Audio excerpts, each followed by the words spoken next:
बृहस्पतिवार व्रत की कथा। प्रारंभ। प्राचीन समय की बात है। भारत में एक राजा राज्य करता था। वह बड़ा प्रतापी तथा दानी था। वह नित्य मंदिर में भगवत दर्शन करने को जाता। वह ब्राह्मण और गुरु की सेवा किया करता था। उसके द्वार से कोई भी याचक निराश होकर नहीं लौटता था। वह प्रत्येक गुरुवार को व्रत रखता एवं पूजन करता। हर दिन गरीबों की सहायता करता था। परंतु यह बातें उसकी रानी को अच्छी नहीं लगती थी। वह न व्रत रखती और न ही किसी को एक पैसा दान में देती थी। वह राजा से भी ऐसा करने के लिए मना किया करती थी। एक समय की बात है कि राजा शिकार खेलने वन को चले गए। घर पर रानी और दासी थी। उस समय गुरु बृहस्पति साधु का रूप धारण कर राजा के दरवाजे पर भिक्षा मांगने आए।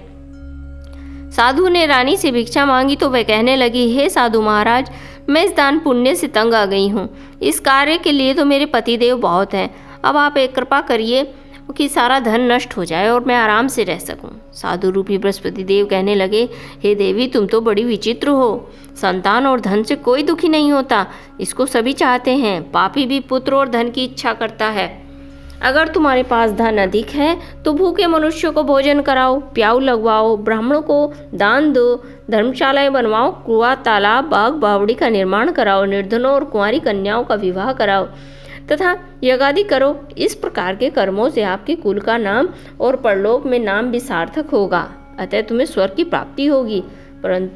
परंतु रानी को साधु की बातें अच्छी नहीं लगी। उसने कहा, हे साधु महाराज, मुझे ऐसे धन की आवश्यकता नहीं जिसको मैं अन्य लोगों को दान में देती फिरूं और जिसको रखने और उठाने और संभालने में ही मेरा सारा समय नष्ट हो जाए। साधु ने कहा, हे देवी, यदि तुम्हारी ऐसी इच्छा है तो जैसा तुम्हें बताता हूँ तुम वैसा ही करना। बृहस्पतिवार के दिन घर आंगन को गोबर से लीपना, अपने केशों को पीली मिट्टी से धोना, केशों को धोते समय स्नान करना, राजा से कहना हजामत बनवाए, भोजन में मांस मदिरा खाना, कपड़े धोबी के यहाँ दुल्हन को देना। इस प्रकार 7 बृहस्पतिवार तक करने से तुम्हारा सारा धन नष्ट हो जाएगा। यह कहकर साधु रूपी महाराज अंतर्ध्यान हो गए। रानी ने साधु के कहने के अनुसार 7 बृहस्पतिवार तक वैसा करने का विचार कर लिया। साधु के बताए हुए कार्य को करते हुए केवल 3 बृहस्पतिवार ही बीते थे कि उसकी सारी धन संपत्ति नष्ट हो गई। भोजन के लिए दोनों समय परिवार तरसने लगा, सांसारिक भोगों से दुखी रहने लगा। तब राजा ने रानी से कहने लगा, हे रानी, तुम यहाँ पर रुको, मैं दूसरे देश को जाता हूँ क्योंकि यहाँ पर सभी मुझे जानते हैं, इसलिए मैं यहाँ पर रहकर कोई काम नहीं कर सकता। मैं प्रदेश जा रहा हूँ, वहाँ कोई काम धंधा करूँगा, शायद हमारे भाग्य बदल जाएं। ऐसा कहकर राजा प्रदेश को चला गया। वह वहाँ जंगल से लकड़ी काट कर लाता, शहर में बेचता, इस तरह जीवन व्यतीत करने लगा। इधर राजा के बिना रानी दासियाँ दुखी रहने लगी। किसी दिन भोजन मिलता, किसी दिन जल पीकर रह जाती।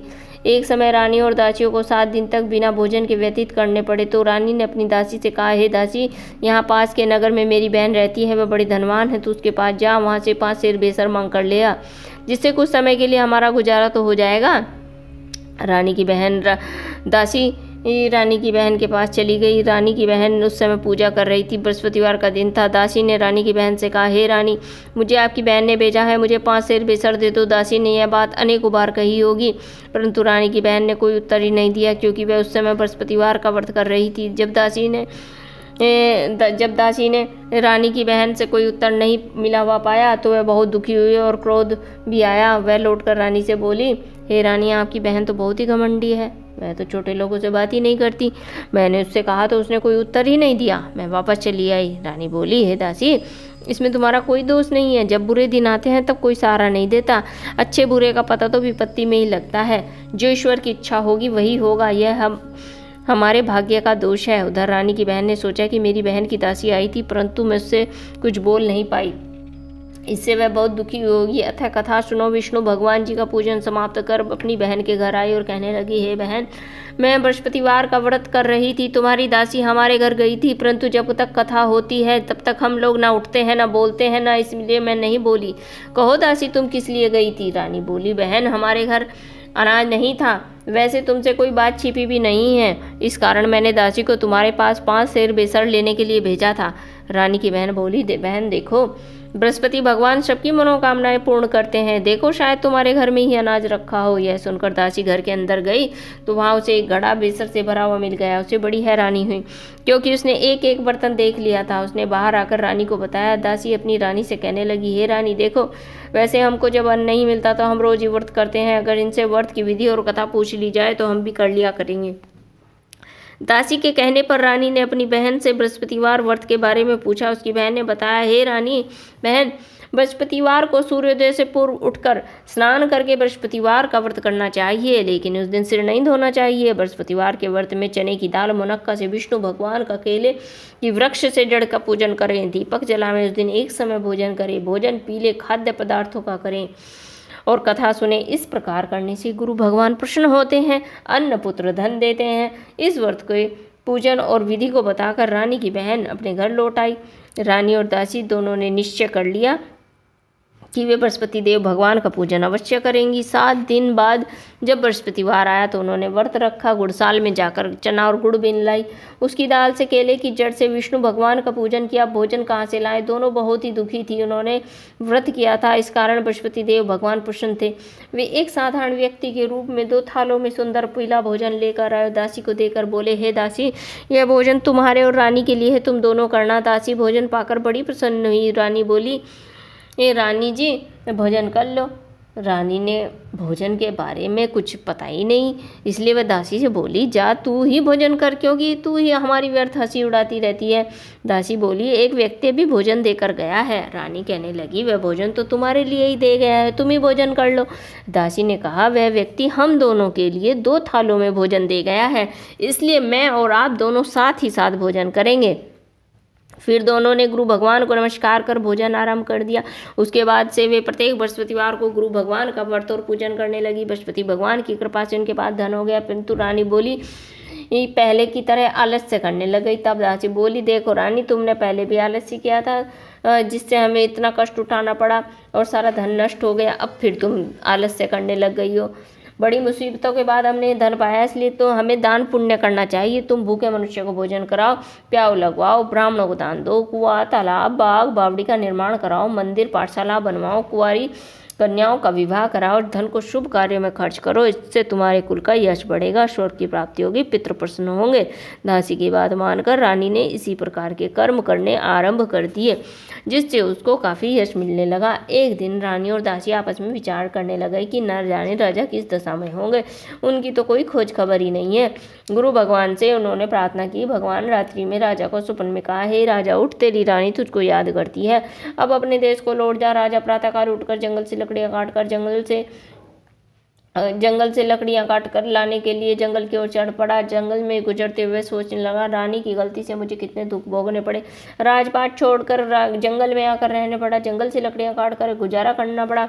उसी समय जंगल में बृहस्पति देव एक साधु का रूप धारण करके आए और राजा के पास आकर बोले, हे लकड़हारे, तुम इस सुनसान जंगल में किस चिंता में बैठे हो, मुझे बतलाओ। यह सुनकर राजा के नेत्रों में तो जल भर आया। साधु की वंदना कर बोला, हे प्रभु, आप सब कुछ जानने वाले हैं। इतना कहकर राजा ने साधु को अपनी संपूर्ण कहानी सुना दी। महात्मा स्वभाव से दयालु होते हैं। वे राजा से बोले, हे राजा, तुम्हारी पत्नी ने बृहस्पति देव के प्रति अपराध किया था, जिसके कारण तुम्हारी यह दशा हुई है। अब तुम किसी प्रकार की चिंता मत करो, भगवान तुम्हें पहले से अधिक धन देगा। और तुम्हारी पत्नी ने बृहस्पतिवार का व्रत आरंभ कर दिया है। अब तुम भी बृहस्पतिवार का व्रत करके चने की दाल, गुड़ और जल को लोटे में डालकर केले के पत्ते से भगवान विष्णु का पूजन शुरू कर दो और कथा सुनो। भगवान तुम्हारी सारी मनोकामनाएं पूर्ण करेंगे। साधु को प्रसन्न देखकर राजा बोला, हे प्रभु, मुझे लकड़ी बेचकर इतना पैसा भी नहीं बचता कि जिससे मैं भोजन के उपरांत कुछ बचा सकूं। मैंने रात्रि में अपनी रानी को व्याकुल देखा, मेरे पास कोई साधन भी नहीं जिससे मैं उसका समाचार जान सकूं। फिर मैं बृहस्पतिवार की कौन सी कहानी कहूं या सुनूं, मुझे तो कुछ भी मालूम नहीं है। साधु ने कहा, हे राजा, तुम किसी प्रकार की चिंता मत करो। बृहस्पति देव के दिन तुम रोजाना की तरह लकड़ियां लेकर शहर में जाना और तुम्हें रोज से 2 गुना धन प्राप्त होगा, जिससे तुम भली भांति भोजन भी कर लोगे और बृहस्पति देव की पूजा का सामान भी आ जाएगा। बृहस्पति देव की कथा इस प्रकार है, मैं तुम्हें कथा सुनाता हूँ। प्राचीन काल में एक बहुत निर्धन ब्राह्मण था। उसकी कोई संतान नहीं थी। वह नित्य पूजा पाठ करता, उसकी स्त्री मलता के साथ रहती थी। वह न स्नान करती, न किसी देवता का पूजन करती। प्रातःकाल उठते सर्वप्रथम भोजन करती, बाद में अन्य कार्य करती। ब्राह्मण देवता बहुत दुखी थे, पत्नी को समझाते हुए, किंतु उसका कोई परिणाम नहीं निकलता। भगवान के अनुकंपा से एक समय उस ब्राह्मण की पत्नी गर्भवती हुई। 10वें महीने में एक सुंदर कन्या को जन्म दिया। निर्धन ब्राह्मण कन्या के जन्म से बहुत दुखी था। धीरे धीरे ब्राह्मण की कन्या बड़ी होने लगी। बचपन से ही उस कन्या की रुचि भगवान विष्णु की पूजा में थी। वह प्रातः उठते स्नान आदि करती, भगवान विष्णु की पूजा करने के लिए मंदिर में जाती थी। बृहस्पतिवार को व्रत करके विधि पूर्वक पूजा पाठ करती। पूजा पाठ के बाद वह पढ़ने के लिए पाठशाला जाती। घर से मुट्ठी भर जौ लेकर जाती। रास्ते में थोड़े थोड़े जौ गिराती जाती। जब तक वह पाठशाला से घर लौटती, हुए जौ के दाने सोने में बदले हुए मिलते। लड़की उन सभी दानों को बिन लाती थी।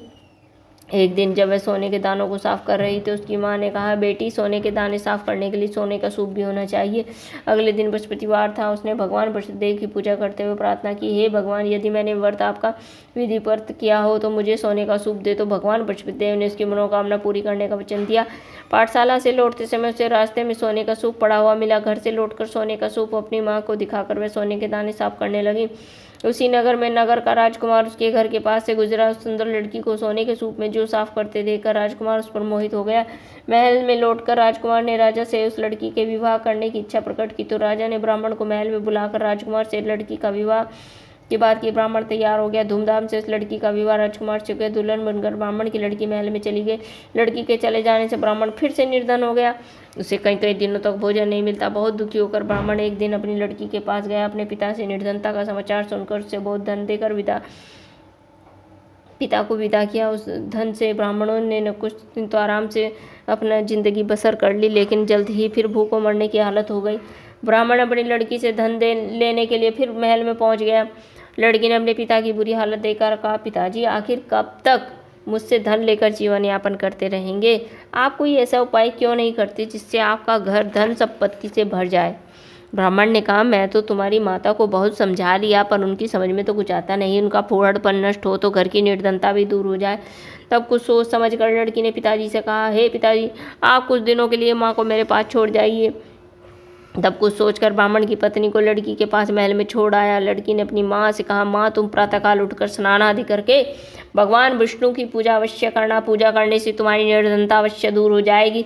लेकिन उसकी माँ ने उसकी कोई बात नहीं मानी। तब क्रोधित होकर लड़की ने माँ को एक कक्ष में बंद कर दिया। सूर्योदय से समय उठाकर जबरदस्ती स्नान कराया। फिर मंदिर में ले जाकर बृहस्पति देव की पूजा कराई। कुछ दिनों तक ऐसा करने से माँ की बुद्धि में परिवर्तन हो गया।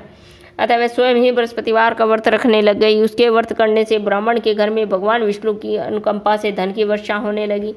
दोनों पति पत्नी धन संपत्ति पाकर आनंद पूर्वक जीवन यापन करते हुए विष्णु धाम को चले गए।